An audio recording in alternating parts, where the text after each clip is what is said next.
About who I am. I was one of these fortunate people to grow up with a very compassionate father. One of the conversations that I really remember him giving to me was that how at that time the sisters and daughters were responsible for taking care of the family, taking care of their elders. And he had a problem with that. And he shared that with me, that we also as men have a responsibility. I grew up in a very caregiving culture family, in that my parents brought in my grandmother into their home, later brought in my great aunt. On the other side of my family, we also brought in young ladies who had complicated situations.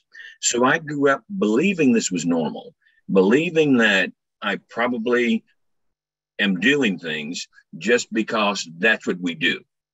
It was not until I met AARP and became a volunteer that I truly understood how to make this efficient and how to make it effective. And being an effective caregiver has become very important. I also learned that as we prepare to care and as we have a plan, we actually help our loved ones, and most importantly, we help ourselves as well. Now, in this session, we're going to talk about the 5 steps that AARP endorses to actually create a caregiving plan. I'm certainly hoping that we will also connect with other family caregivers, and you will also share tips and information. And feel free to put anything into the chat room that you might have questions you want to respond to. And most importantly, you're going to learn about resources that are available to you. Now, I want to say that it was most important to me as we begin, and I'm trying to advance here. But as we move forward, and I'm going to come back out and come back in to see if we can actually pull this up better. But I'm also going to interject most of my comments that I've learned on my own. And that's going to be, as a male caregiver, what's unique. And as we talk about the plan, you're going to see in our AARP guide, and we'll give you this website again, exactly the contents of most of the preparation that we have. And to begin with, let me say that one of the things that I've learned, we are all in some kind of way a caregiver, whether you're providing emotional support to someone that you care about, whether that's a neighbor, whether that's a loved one, whether you're part of the companionship issues and just being there for someone. And we're juggling many things during the day, and we're going to talk about how that could be also pretty tiresome for you. But if you're providing household tasks, whether that's cleaning, whether that's bringing dishes to the home, you're a caregiver. The personal care issues, and we're going to talk about how personal care issues as it affects men can be completely different from women. Whether you're just simply offering to pick up someone's medication, whether you're buying food or you're cooking a meal or bringing food over, or even helping someone to pay their bills. The point here is that we're all caregivers. But the question is, are you prepared to be an effective caregiver? And when we talk about are you prepared, what are the tools that are specific to you that you must know in order to make sure that it's working for you? In my case, I mentioned being a male caregiver was something that I needed to learn more information about. One of the things about men as caregivers, we tend to have a weak support system and a support networks, and we're less likely to seek out programs such as AARP or such as conferences like this. And we increasingly want to make sure that our caregiving capabilities are being wisely used, and we are getting support for those. And I think as our male culture, when I was growing up, men basically did not have these opportunities and were not encouraged to say, I need help. When we assist with personal care, it can become very stressful. And as a male caregiver, as I said earlier, we don't utilize the support and training that we have available here. And that's one of the reasons I'm so happy to be a part of this conference, because it gives us a chance to talk with each other, to network with each other. And we also understand through research that long hours of care provisions are more stressful for our male caregivers. Now, our male caregivers are increasing. We currently have about 16 million men, and that's about 40% of our caregivers are male. So it becomes essential to people like me to understand what we must do because our culture is changing. And what's really nice about the process is that male caregivers are demographically a very diverse group, which means we have men of all ethnicities, all ages who are into the process. But more than 1/3 of our male caregivers do not tell our employers that we are caregiving, but we often always take time off from work due to caregiving. Now, this is an interesting problem because, number one, we don't know how to have these conversations. I, myself, had never had a conversation with anyone about caregiving as we know it to be. But after becoming a caregiver, I have found that everyone has a situation, whether that situation is watching our parents, watching our grandparents become caregivers, or whether that is knowing that a neighbor is being taken care of. And because we don't have these conversations, it's not something that we talk about at work. And ARP has another venture to where we actually work with employers and creating that avenue to have conversations at work and to create a caregiving work culture and the advantages for that. We also know that male caregivers report that we will do whatever is necessary for those in our care. Primarily, that's because we're taught to solve the problem. As men, we take care of the situation. And one of the things that we learn when we as men want to take care of the problem, in my case, I have my aunt who lives with me. And I'm learning that when you're talking about cognitive issues, it's not an issue that you take care of, that you resolve.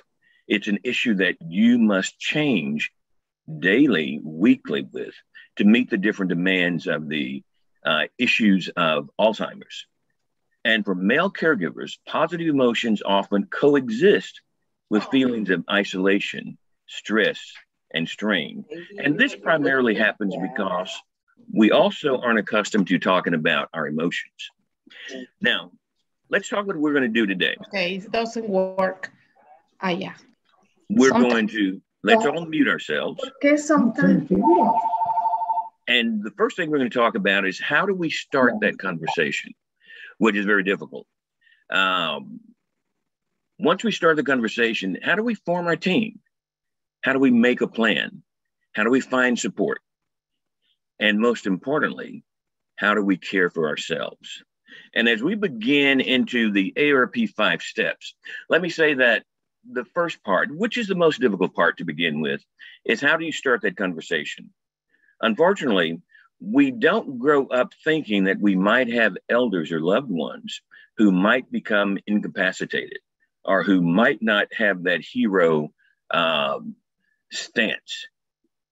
And we also don't grow up as elders thinking that we will need care.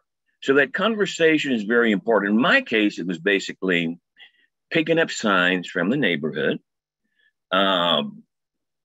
because I was unaware when I first began working with my aunt, what's old age versus what is Alzheimer's. And that's a conversation and another resource that I had to learn. Once I was notified by some of my father's best friends that they have been doing certain duties for my aunt, I began to get into how do I begin this conversation with her? Actually, it was a case where my sister and I and one of her sons actually met with her to say, we're noticing these things. How can we get some type of assessment done? Now, this was our opening. And fortunately for us, when I first began to think about the assessment, excuse me, it was going to take about 4 months for me to actually get her in for an assessment here in Houston. However, her position was to let you know that I'm okay. I'll do an assessment here in my hometown at the local hospital. When we finally had that assessment, my aunt was moved by one of her children, and that assessment fell through. So we finally began to go through a complicated process when you have a nephew looking to take care of his aunt, and you actually have two siblings who are available. I wanted to make sure throughout the process that I respect my loved one's wishes. And when I talk about respecting loved one's wishes, that's because however we see them as changing in their behavior, we must realize that they're still adults. They're still the people that we respect. And in my case, with the women in my family, very strong, very opinionated, very progressive. So I had to make sure I worked with their personalities as well. And how do you begin sizing up that situation? What do you do next? And when we talk about bringing someone into our care, it's important to review the finances. We must understand their bank accounts. We must importantly understand what are their PIN codes. Are there any investments that we need to organize? What is the insurance coverage? And when I say insurance coverage, we're going to have a Medicare and Medicaid session later in the day. I encourage you to also listen to that because there are different insurance coverage requirements from Medicare versus Medicaid, and there are requirements and legal requirements and medical requirements. So we must understand which program are they in and which program might they fall into later. Other finances, assets, and incomes. We often forget that they might have a lease or mortgage note or rental agreement. So if we're talking about housing, we need to make sure that we have all of those finances available, because we also need to understand early that we might reach a point where we might need to talk about power of attorneys. We might reach a point to where they may no longer be able to share this information with us. So very early, we want to begin in that conversation to review the finances. Now, be prepared for them being resistant. In both of my cases, and I have my mother who's 3 minutes down the road, I have my aunt who lives with me. Initially, they just weren't prepared to talk about this. And if that's the case, you be prepared to be patient. And you also might need to understand that it may not be you who needs to initiate that conversation. I have my mother's two best friends for over 40 years who work with me with her. My aunt and I grew up together as in fact, I consider myself the first child. So I know a lot about her personalities, but I have her best friends in her hometown who also work with me. You have faith leaders. It might be another sibling. It might be another relative that you must call in. Now, we've talked about how do you start the conversation. The next step is how do you actually form your team? When you begin talking about forming your team, a question that comes up a lot to me is, well, I'm one sibling and my brothers and my sisters aren't helping. And we have to, first of all, realize that that team may not be family. It could be friends. In my case, I also involve my children, my friends. It gives you an opportunity to look at who can be helpful in the process. Now, when we talk about team members, we say check with people who live nearby, who can assist and come by and can help you. But let me say, it's almost as important to have people who aren't nearby as well. In my aunt's case, one of the ladies that my grandmother moved into the home, who considers herself my aunt's younger sister, lives in California. Just the phone calls that she's able to provide is extremely helpful to my aunt's mood. Just someone who's different from your voice, being able to say, I'm just checking in on you, telling her some of those favorite stories. It might be people who can help with simple tasks. One of the things that I found out with my aunt is that she really enjoys the old pineapple upside down cake. So I have a friend who makes pineapple upside down cakes. Simply bringing one of those over every now and then is extremely important. Some of the younger individuals who have talents with the computer, we send regular emails. My aunt gets to read what's going on with her great grandson. It's important that once you have your team, that we also look at how do we build support for our team. You will need to determine how many people you need. It might be a few, it might be more. And that number is going to change as well, because you're going to have some team burnout. You're going to have some team schedules that might change, and that's okay. Expect those kinds of differences. And when we talk about assigning roles and responsibilities, what do I mean by that? Some people are simply those folk that can bring uplifting conversations. Some folk are those who simply give me a break. Others might take care of the doctor's appointments. Others might take care of getting the family together. Others might want to do other kinds of things that are helpful, and those will change.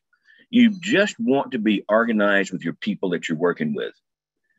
Most importantly, especially at the early stages, focus on the care recipient. And we're going to say this often. And when I talk about focus on the care recipient, remember I said my aunt really likes the pineapple upside down cakes? I ask her early on, while we can have these conversations, what kind of food item is one of your best snacks? Most importantly, because I know that her organs are going to begin to change, her appetite will change, her need to eat will change. I also wanted to have a conversation with her, and I thought I knew the answer, and I was correct, but it was important to ask her the question. If you begin losing your language ability, as we all do, as I said to her, through aging, if you're in a group situation and you're losing your words, do you want me to kind of help you out? Or do you want me to give you time to speak on your own? And she said to me, give me time, because I can speak for myself, which is very important and which is very her. If we go to the doctor's office and there's paperwork afterwards, and they might have a tendency to give it to me, I learned very early that that offends her, that she would rather them give the paperwork to her. Now, after a few minutes, I might say, I have my folder here. Would you like for me to keep them for you? And she will say yes. Now she automatically gives them to me without any problems. So when you focus on the recipient, you know what they want. You allow them to be part of it. And if you have someone who just really wants you to make the decision, you know that if you're talking with them. We've talked about how do you have that first conversation? How do you begin the idea of putting together a team? And now let's talk about what's your plan. And that plan is very different based upon the circumstances. I've actually had to research the stages of Alzheimer, the different types of dementia, even looking at personality differences and personality disorders, simply because you have complicated relationships when you might be caregiving. Is it a situation where you didn't have a good relationship growing up and you feel now that you're the one who must be the caregiver? How do you deal with those situations? So that plan involves you making sure that you do your research, know what you're dealing with, and you meet with your caregiving team.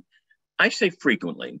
In my case, we tend to have meetings over dinners, when I might invite one of the great grandchildren over to just have dinner and allow them to get to know the aunt that they may not grow up knowing. When you meet with your team, it's important to talk about what are the goals? And what are the needs for your plans? Do we agree with these kinds of things?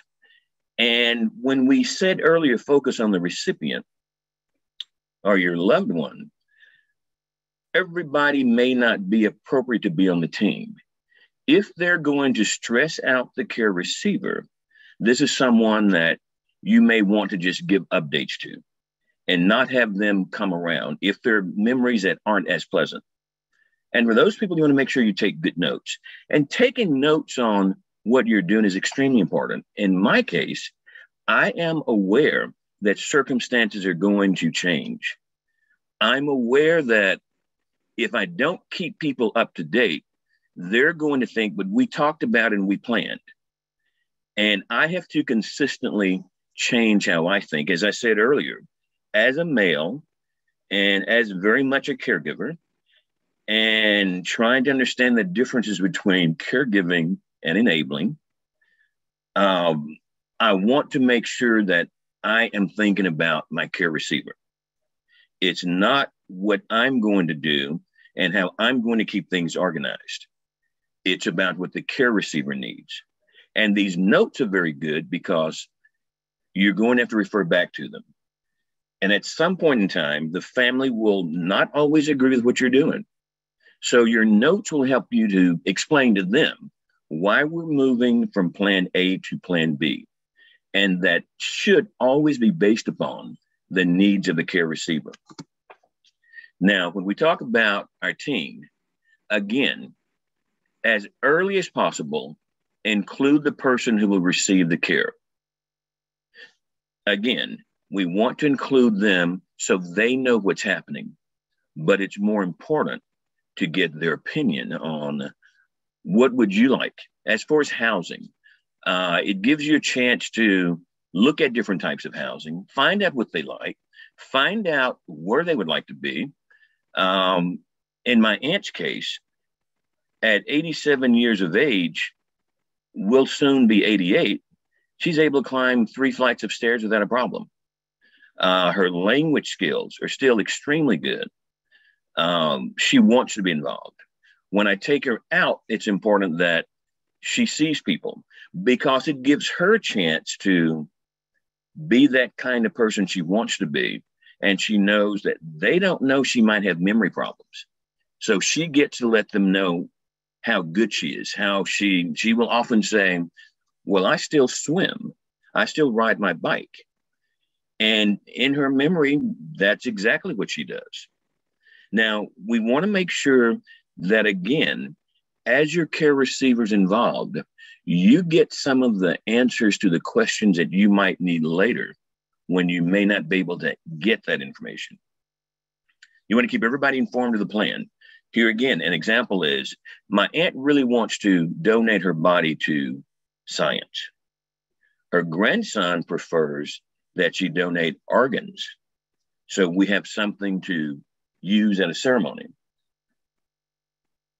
I'm leaving that up to them to decide. I'm going to do what my aunt decides she wants to do. And now's a good chance for I call him my nephew. He's really my second cousin, but I want him to be a part of that process. And it's also important that you delegate responsibilities. And that I learned because you really can't do it all on your own. You really can't do it by yourself. And we're going to talk later about how do you care for yourself. But you want to delegate responsibility simply because this is not going to be an easy task for you. Now, step 4, how do you find support? And I'm talking now support for your loved one, support for your team, and support that'll help this process to be better for you. There's so many community resources. This is actually one of those community resources, sessions like this, where you can talk with other people, visit conferences. You've got care partners. You have this agency. You have the Alzheimer's Association.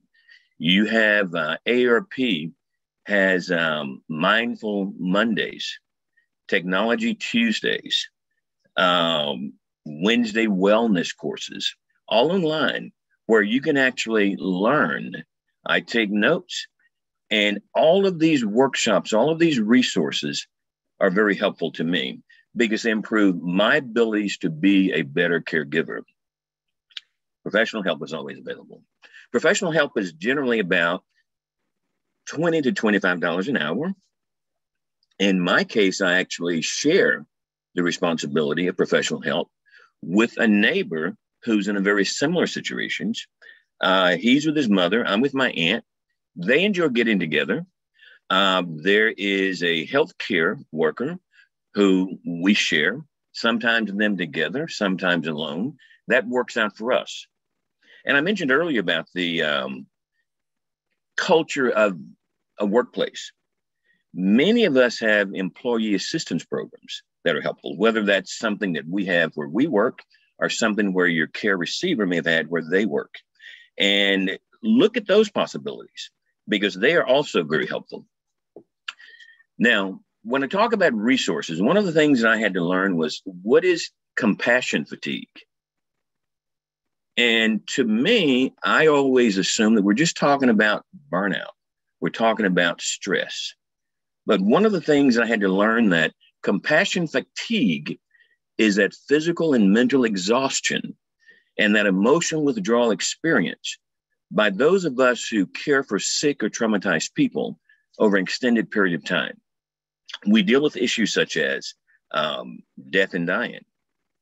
We deal with knowing that, in my case, this situation is not going to get better. You find yourself dealing with some unknowns, some very well established practices of what's going to happen. I realized that my aunt, who was one of the most invigorated individuals growing up, is going to become very different very soon. So I needed to understand about compassion fatigue and needed to learn more about how to get help here, whether tired, whether I'm looking at my home. As she begins to become more part of her cognitive issues, is my home safe for her? ARP also does what we call home fit, where we have an opportunity to survey your home accessibility. She likes to go into the kitchen. Is my kitchen safe? Is it set up to where she can relax in the kitchen? Do I have rugs that appear to be safe now that may be, as her mobility changes, unsafe? So we want to look at all of the ideas of securing our home, making sure that her room is safe for her. And we also, at this time, might want to look at exploring housing options. I foresee myself being able to house my aunt for quite some time. I don't know how it's going to look later down the road. I don't know if she will need care that I can't provide for her. But I can certainly now look at all the different options that are out there. Now with my aunt, I basically say, let's look at this facility because I might have to get it from my mother. For my mother, I say, let's look at these facilities because I may have to get it for my aunt. That's easier for me. And I want to say that caring for yourself is not only important because we always say, care for yourself. You can't be a good caregiver without making sure that you also are someone who, once you take care of yourself, you can be a better caregiver, but you can also live longer. And I was actually talking about this point in the presentation of ARP once, and I thought, oh my God, I'm not doing what I'm telling everybody else to do. My eating habits were off. My physical health was off. And I actually chose to pursue the idea of getting a therapist, which is one of the best decisions I've ever made. And someone who I can always call at any time, schedule a meeting if I need to.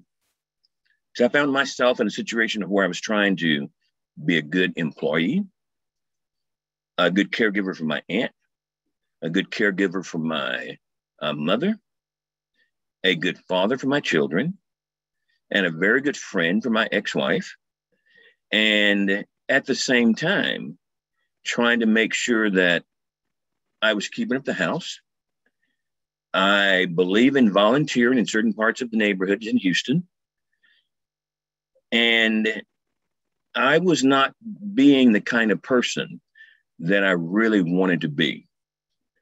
I was not that kind of person that I knew I could be. And I was juggling too many things.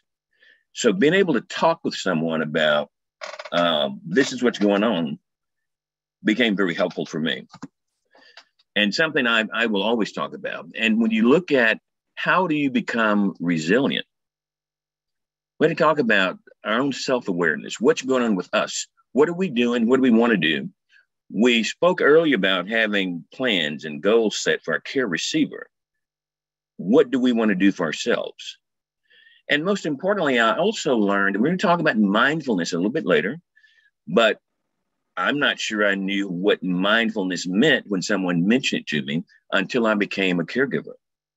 And how do I reach back into my mind, myself, and simply relax? What kind of self-talk am I giving myself? And I know the kind of person that I used to be, the kind of person I want to be, and I want to stick with that plan. I'm proud of who I am, and I want to be true to the self that I am. It's important to look at your positive relationships. I realized too that I also want to be a good father. I want to be a good brother. So how do I keep my other relationships going while I'm trying to be a good caregiver? And what is my purpose?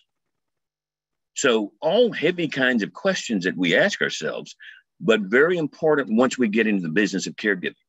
Now, when I talk about what are the bears in your life, let me give you an example. If you're out and you see a bear headed towards you, what do? Do you stop? Are you still? Do you think about picking up something and being prepared to fight? Do you run? Let's look at this as caregiving. Are you a caregiver for a recipient with a severe illness? That could be a bear in your life. Have you overextended your work and personal obligations? Are you concerned about your personal health? Did you just find out that someone you care about has a positive health notification? Or did your supervisor just leave you a message asking you to call her ASAP? So all of these things can present stress, can be a bear. And what do you do and how do you handle it? Because again, it's important to care for yourself and care about yourself. And as we know, those of us who work in the business and who are caregivers, it takes a lot from cooking and cleaning, managing medications, looking after finances, managing doctor's appointments. Doing it all for someone you love can be rewarding. It can be purposefully in your life, a very good thing, but it can also cause fatigue and feelings of guilt or worry. Remember the bears. How do you respond to the bears in your life? These are all the bears.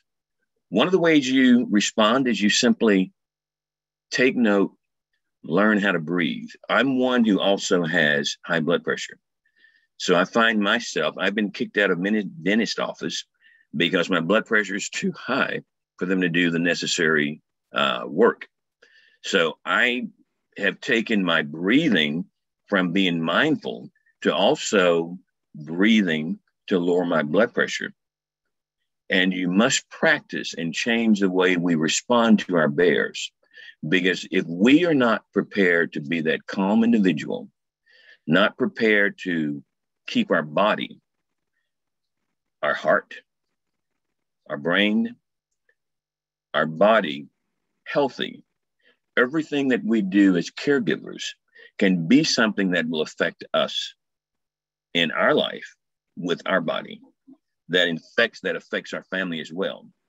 And when I talk about mindfulness, it's basically us being aware of what we're going through, accepting what we're going through, and living in the moment. When I talk about awareness, it's that knowledge and ability to focus attention on one's inner processes and experiences, such as what's going on with me right now. We want to be aware of that. We want to acknowledge that. And we accept what's going on with us. And that is the ability to observe and accept rather than to judge or avoid those stresses of thought. If we simply accept it, we are working on our breathing. We have an opportunity to simply relax, set up our plan, and move forward. That's going to reduce our stress level. Extra stressor. Now that we have COVID coming back and still present, how do we take care of that individual who we might live with or may not live with? When I have an 88 and a 90-year-old care receivers, I must be conscious now about their health. I must make sure that the care receiver that I don't live with is well taken care of, is not going out, making sure we're doing the masking, making sure that we also look at what kind of plan do we have in place because of COVID. We want to make sure that we maintain their personal care and their personal maintenance. Now, tips to find support. If there's anyone who has a question, or if we have someone in the chat who'd like to say something now, or we can wait until it's over with, I'm hoping that we can share what do you do that works?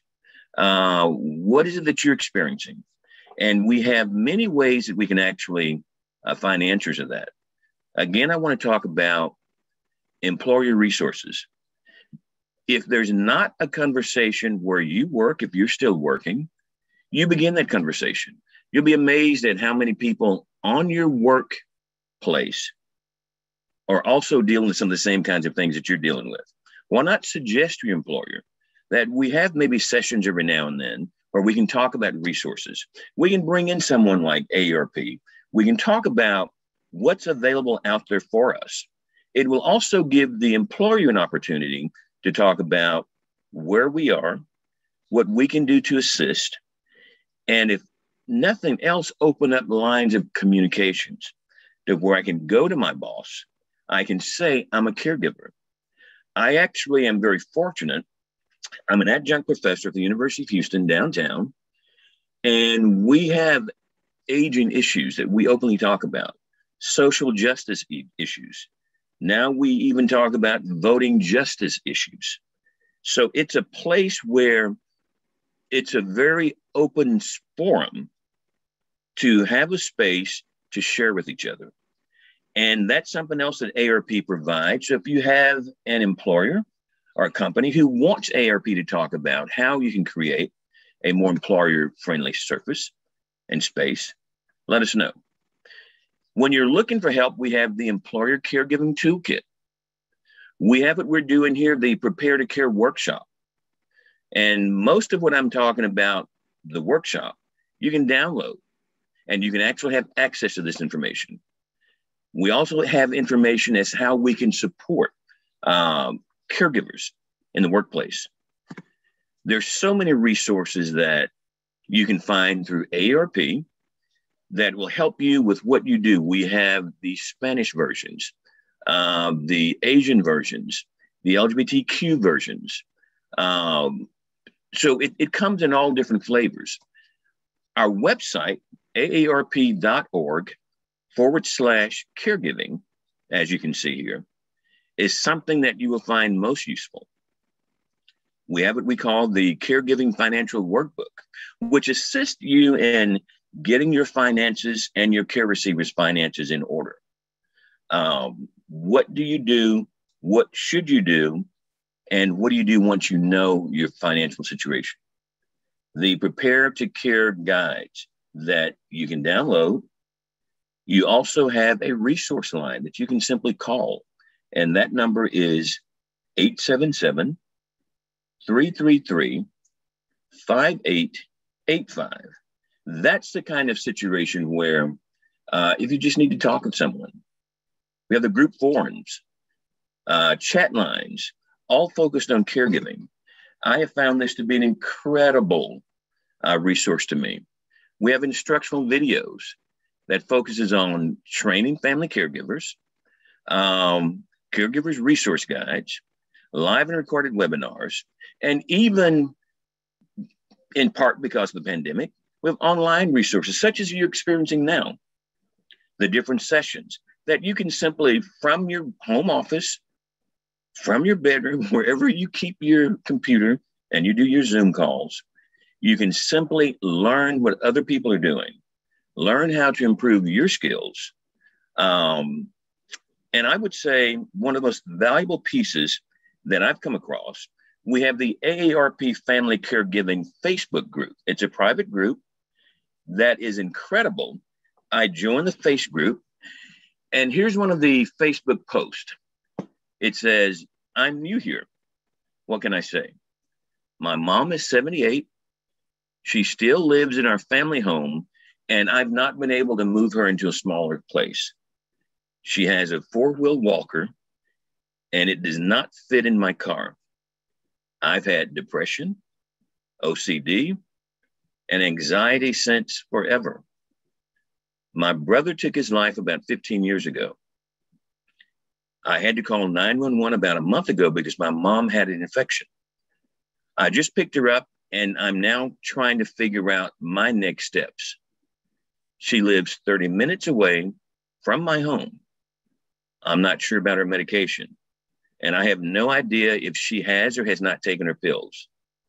My husband needs to work, but I'm with my mom, and he's taking care of our 15-year-old daughter and our cat. I also have a 30-year-old son, his wife, and their 2 children. I'm so full of anxiety. My husband has 2 parents, and they live behind our home. I'm trying to make an appointment with my psychiatrist. God help me. I have no idea what to do next. You have people after people who feel very comfortable in expressing these kinds of issues, expressing this type of need. The responses were from, I have a similar situation. This is what I recommend. This is what I had to do. And oh my God, I'm praying for you. And this was kind of a Facebook post that I stumbled into. You have people been able to be very frank, very honest, and you have the real situations that we don't talk about in many of our sessions. We talk about the positive, what you can do kinds of things. But in the Facebook post, it provides you that opportunity just to be raw and real.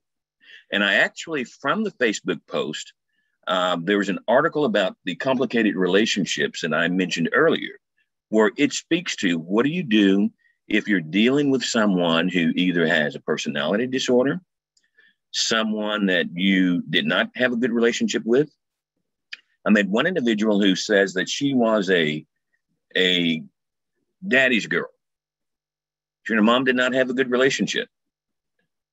Dad is deceased. She's the only child. She's trying to be a good caregiver for her mother. Her mother is a narcissistic personality. So how do you deal with those situations? All of this can be addressed in our Facebook post. When I mentioned our caregiver resources earlier, just a little checklist. Page 27 of that booklet, Prepare to Care, talks about the home maintenance checklist. Page 30, your medication chart, which helps me with every doctor I go to. I travel with my mother's medications, my aunt's medications list, my list of medications. And it's organized in such a way that our health providers really appreciate it. The financial checklist, what are those kinds of things you need to know? So you don't have to think of this on your own. And what is your caregiver plan? So all of this is provided free of charge by AARP. So I ask that you take a look at what we have there. Here again, contact AARP for assistance with caregiving. And at this point, I want to say thank you for joining us. And I'm hoping that you have some questions. I hope that we can have some conversations about what your needs are. And I'm going to come off screen here. and get your point.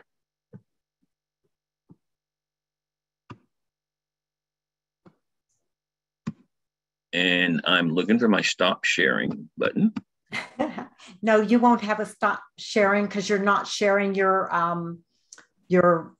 presentation right now. So you're good. Okay, you're all good. So if somebody wants to chime in, this is an opportunity. We have a few minutes left. This was amazing. Really, really good. I got some really good nuggets out of it. I agree with you. These online forums or Facebook groups like you were talking about with AARP, super, super helpful. Because you get people in there that are going through the same kind of stuff you're going through. And they can also often give you some hints of what they did that maybe worked. So thanks for that. Thank you. Yeah. So I know there's some people have put some comments in the chat. What was that number that you gave for help? I'm going to type it into the chat for everybody because somebody wanted to know that. All right, and I'm going to back up and I'm going to get that number. It's going to be, number one, you can go to our website line, which is houston@aarp.org. And the telephone number that you can go to is going to be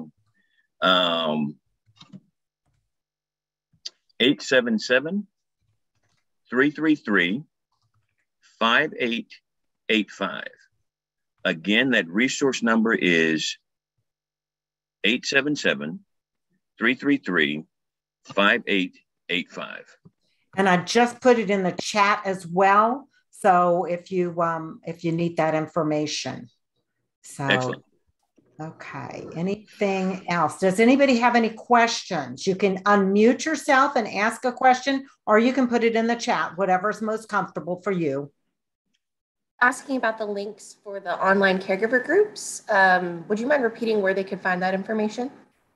Yes. One of the places that you can find the caregiver groups will be looking at our Prepare to Care guide, which is aarp.org/prepare to care. We also have, again, the Facebook private group. That one you will have to go on Facebook, look up Facebook ARP private group, and you will ask to be a member of that group. And they will simply verify that you are a caregiver, and then you become a part of that group. So that's just searching on Facebook for the AARP private caregiver group.